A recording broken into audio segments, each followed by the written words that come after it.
Welcome to another episode of Core Top 10s. I'm Legacy. And I'm Max. I'm Bobby. Vitamin J. And for all of you all out there, please like, share, subscribe. Thank you for everybody who's been watching. And if Bobby could do the honors. Oh, ho, ho, ho. Merry Christmas, boys and girls. If you could not tell by our lovely host Phil's introduction, this is a top 10 Christmas list. And you could not tell by a book, I did write a book about Christmas movies you can buy on Amazon. World-renowned author. Shameless. Selling everywhere. International seller.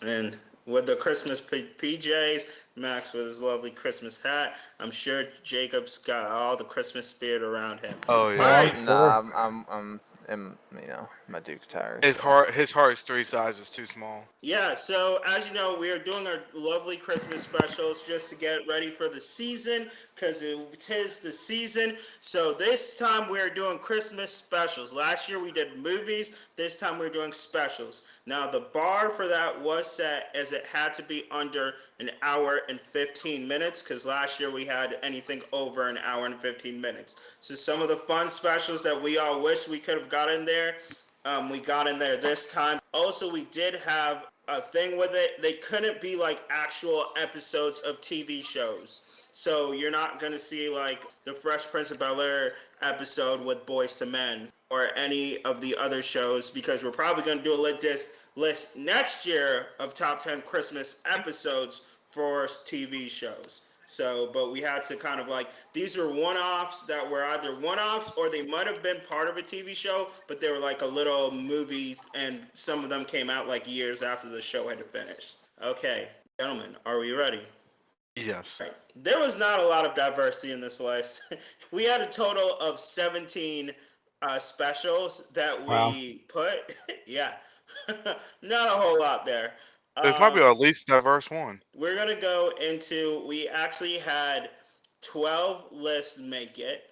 In last place, we have a 3-way tie, each with 7 points. We're going to start off with my number 4. It is coming from, I saw this a lot on ABC Family's 12 Days of Christmas. It is from 1987.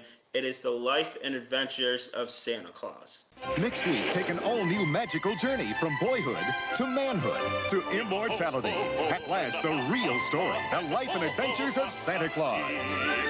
A lot of our lists are probably, like quite a bit of my list is going to go into ABC Family specials. I really enjoy those. This one was about, like it said, the life and adventures of Santa Claus. He's this orphan child and how he comes to, and like the creation of how he becomes to become Santa Claus, the whole things with the reindeers. A story told by, with like a lot of the spirits, like I think it's like the Mother Nature, some fairies, some Father Time. It's really cool. I just liked it's the homeliness. It was kind of a cool spin on everything of how this boy who they call Claus, how he got his name, how everything, like why he became Santa Claus and why they made him that way, and just kind of showing you. It's basically supposed to take place, it starts off at the very end of like when Santa Claus is getting older and passing away, and basically it's a trial of whether Santa Claus should become immortal or not because of what he's done. And it's really cool, kind of like a nice little homely. It's claymation too. Yeah, it's another Rankin Bass special, which we'll have more on the list. I guarantee it. Oh, yes, they did make another version in like 2000 that was more cartoon animated. Yeah, it's like 2D animated. Yeah. Yeah, I didn't like it as much. We're gonna go into our next one. It was actually Max was the one who reminded me of this one. It is a pretty cool one. Came out in 1982. And it is Yogi Bear's All-Star Christmas Caper. And no Yogi. What a Christmas present. Yellowstone Park. Everybody out. But what are you doing here? The park is closed for the season. To spend Christmas Eve with our friends, Yogi and Boo Boo. But Yogi's hibernating. This is Yogi Bear's answering machine. Usually, the average bear is hibernating, but I am not the average bear. How true. Boo Boo and I have left for the big city to spend Christmas with Huckleberry Hound and the rest of our friends. That was a good one. Is that the one that was like and set in like New York somewhere with a little girl? Yep. The little girl is her father's like a billionaire and not paying attention to her. She's like in the toy store with Yogi Bear over there. He's posing as Santa Claus. That's the one. But I remember watching this for the first time when we were little, and like the cameos that were in there, because the main characters are Huckleberry Hound, Hokey Wolf, Snagglepuss, Quick Draw McGraw, Augie Doggy, and Augie Doggy. and Doggy Daddy, and then of course Yogi Bear and Boo Boo. So those are the main ones. But as they're trying to help this girl find her dad, they I remember when we were growing up, this part, I loved the cameos from Fred and Barney, and then there's a cameo from Magilla Gorilla and Wally Gator. I don't know, for some reason, when we were younger, I was like, oh my goodness. I didn't realize, all Hanna-Barbera, so, not really a stretch to be together, but blew my mind. Yeah, I kind of enjoyed it pretty much. I thought it was cool. I think Yogi Bear had some pretty good ones. There was this one in his first Christmas, even though that one's a movie. Yeah. It's like an hour, 30 minutes. I like that one, but this one was really cool. Kind of just like Max said, just with the extra things they put into it with all the other cameos, and I like the story. It was cute. I love All-Star cast, or whatever All-Star ensemble cast, or whatever you want to call it. Since you mentioned the Yogi Bear's First Christmas, the one that's like an hour and a half long, can we talk about what a little piece of crap that kid was the whole movie? Yeah, Oh my god, Snively. Oh my god, Snively. yeah. Oh, what a brat. That kid needed a spanking. I mean, with the name Snively, his parents didn't set him up. I mean, that name, they kind of got what they were asking for on that one. We're gonna go into our last one. It was only voted on by D3 with number 4. It is A Muppet Family Christmas. Kilometers are falling sharply. Oh no, can I come in and warm up? Could foul play be afoot? Very dangerous for turkeys around here. Look at this. Celebrate Christmas Eve with the Muppets. And all their friends. Your Fraggles. I'll say. It's the Sesame Street gang. They're weirdos, Fozzie. It's A Muppet Family Christmas. Next. Nice to be with friends at Christmas. Oh my goodness, if y'all have not seen this, YouTube it is one of the best Christmas specials you ever see. And not only does it have the Muppets in there, it has Sesame Street at one point and Fraggle Rock. This is like a massive all-star show. It has a very touching story, and it's the Muppets. I love the Muppets. The downside is, with all the copyright issues, it's very hard to find an actual copy of this, like a physical copy. But you can watch it on YouTube. It is worth it. You will love the whole 40-something minutes of it. And it has the Muppets humor in it. So, I mean, so you can't go wrong with this. I'm just saying, you just can't go wrong. And is that in your book? It is in my book. It is in my book, if you want to know. It is. But he's like, but I'm not going to tell you the number. If you want to know the number, you have to buy the book. It's a secret. So number 7 will surprise you. Yeah. You'll be shocked at number 1. All right, we're gonna go to 9th place. Coming in with 8 points, it was number 4 by Max, number 10 by D3. It is featuring Daffy Duck. It is Bah Humduck, A Looney Tunes Christmas. Want the holiday movie that's got it all? Happy holidays, Mr. Duck. Bah humduck! Merry Christmas, everybody. Based on the classic tale, A Christmas Carol, What do I look like, an ATM? but with loony flair. What's up, Duck? Yo, have the other two of y'all not seen that? That doesn't sound familiar. Bro, are you kidding me? It was like a mid-2000s one they did. That Yeah, was, 2006. That was actually good. 2006. It's a spin on the Charles Dickens Christmas Carol. It's a story that we've all heard a million times, but I do think they updated it so where it's not exactly the same story we've had before. Yeah, 'cause I only think there are actual ghosts in there, just more Bugs Bunny up to his trickster ways. Well, like Yeah, if of course, Daffy yeah. is the head of a big toy store, he's like the head of it, and he's like a horrible boss. The way he treats Porky Pig is And, despicable. Porky. Nice. Mm-hmm. I heard that. You like that? I was saying, of course, Daffy Duck's a great choice to be the Scrooge of the movie. It doesn't overstay its welcome. Nice, like brief 45 minutes, however long it is. It's 46 minutes. Thank you very much. I was so close. 'Cause I know a lot of ours are older, but this is a more modern one. So if your kids want to watch something new-ish, that's actually decent quality, I recommend this one. And if you're not a fan of Christmas music, I'm pretty sure there's no Christmas songs. Yeah, I don't think they sing in it. No, I'll watch it sometime. Sure you will. Just like you will John Wick. Yeah. Uh-huh. Sooner or later. I'm a busy guy. I got stuff to do. All right, we're going to go into our next one. Came in at number 8 with 12 points. This got votes from all of us. Speaking of Santa Claus origin stories, this was number 5 by myself, number 8 by Max. Vitamin J put this number 10, and D3 put this number 9. Coming in with 12 points, it is Santa Claus is coming to town. Yeah, yeah.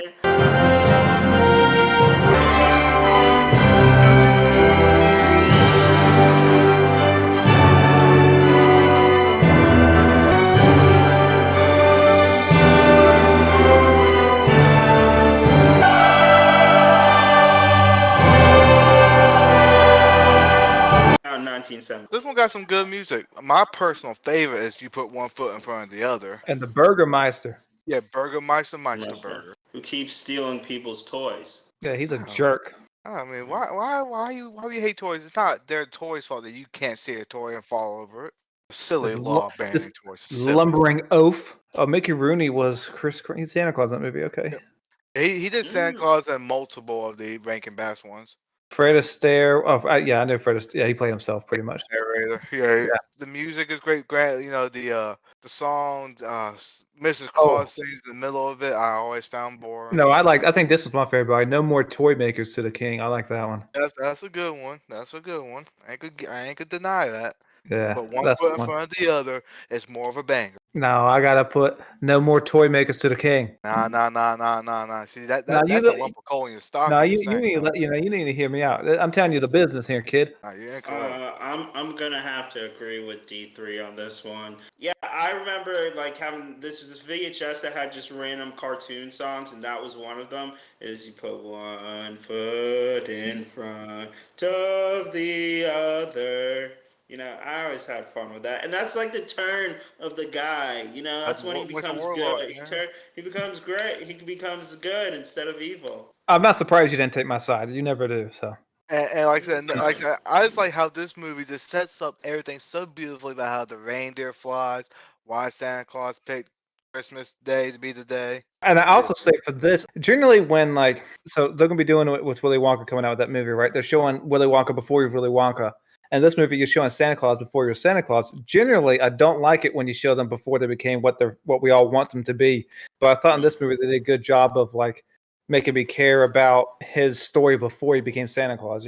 Oh yeah, no, they make it make sense, and a couple things are kind of forced, but they didn't force it. Even with the stockings, so they had the stockings why we have stockings was so that they could hide the toys from the Burgermeister Burger.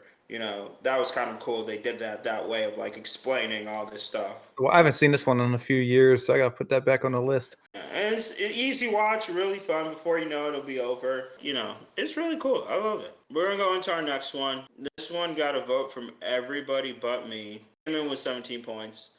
Vitamin J was your number 2.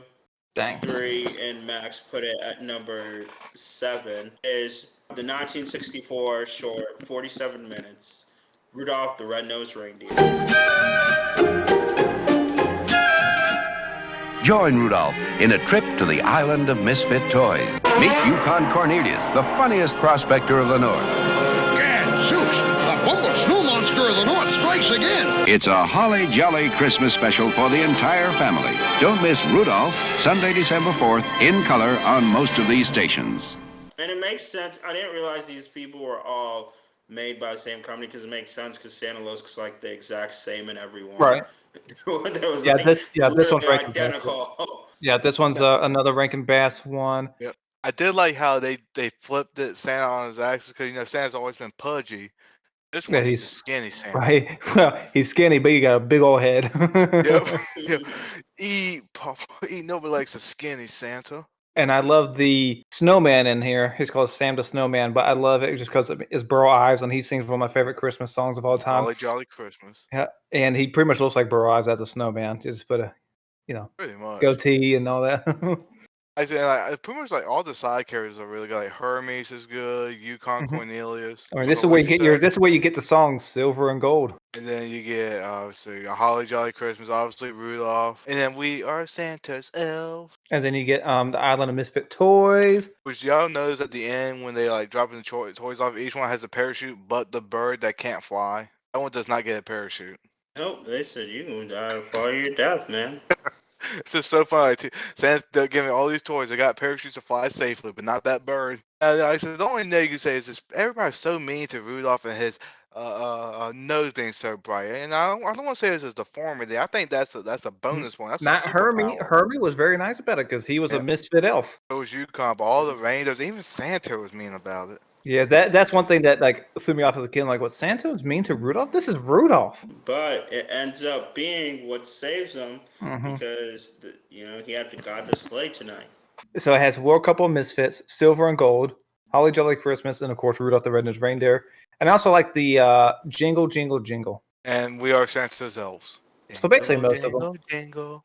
Yep, I know that one. Yep. And it's one of the earliest Christmas specials. Not the first, like a lot of people think. It's not the first. It's one of the This earliest. one was 1964. It is the earliest one on my list. But this one's also like still entertaining as an adult. Like some of the ones, I mean, not the one we just talked about. Santa Claus is Coming to Town I still enjoy. But some of the other Rankin Bass ones, especially Little Drummer Boy. Don't make me watch Drummer Boy. Yeah, Please. it's a slog. It wasn't even good as a kid. No, I It didn't was much not care even for that as good a when I kid. was a kid. No. I didn't even care, and I'm definitely really probably not gonna enjoy it. I've told some people I did not enjoy that, and they were like almost offended because they like that. I love Little Drummer Boy. Oh my gosh, Thor was offended by that. I'm like, it's just not good. I'm I sorry. was like, I'm sorry. I It's mean, not good. It's if you want me trash. to if I want to take a nap, put that sucker on. I'm sorry, it's pure trash. I'm sorry. But it's like, your opinion's garbage. That movie's garbage. You're garbage. All right, we're gonna go into our next one. It's also another lovely Christmas Carol. It came in with 18 points. It was Vitamin J's number 3, D3's number 8, my number 9, and Max's number 6. It was 1969, coming in with 25 minutes. Another one that is narrated by a mailman. It is Frosty the Snowman. How about Frosty? Frosty the Snowman! Yay! Yay!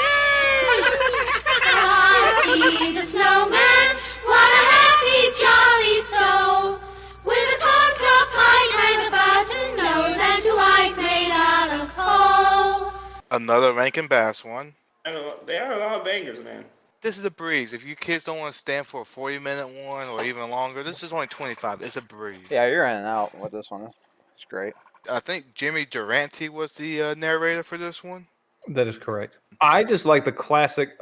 Jackie Vernon does the voice of Frosty, but I just feel like every time I hear that voice, I just immediately think Frosty, just because I think it's such a classic, timeless voice for a character. Whenever I hear Frosty, especially in any other iteration that's not him, and they do it, I'm like, that doesn't sound quite like Frosty. That's not right. That's not right. It's not how Frosty sounds. I do like how they have the going on with the mailman narrating and kind of just how everything came to be. And then it gets a little sad at the end, when Frosty has to go, but he'll be back someday. You see what I did there? Yep, that was pretty good. Thumpity thump thump thumpity thump thump. Look at Frosty go. Thumpity thump thump thumpity thump thump over the hills. Yeah, this dude sings in one episode, and now he's gonna make that his gimmick. That's his gimmick. It's good. It's kind of catchy, You see, you're evolving the gimmick. You were eating was your gimmick, which you still do, but now you're like, I got to evolve it because the fans are expecting that now. Now he's incorporating the singing flawlessly. Might I add, flawlessly. Thank you. It was really a classic. I just like the setup and everything. Now I just love the villain, Professor Hinkle. He always goes messy, messy, messy. Yes, it would.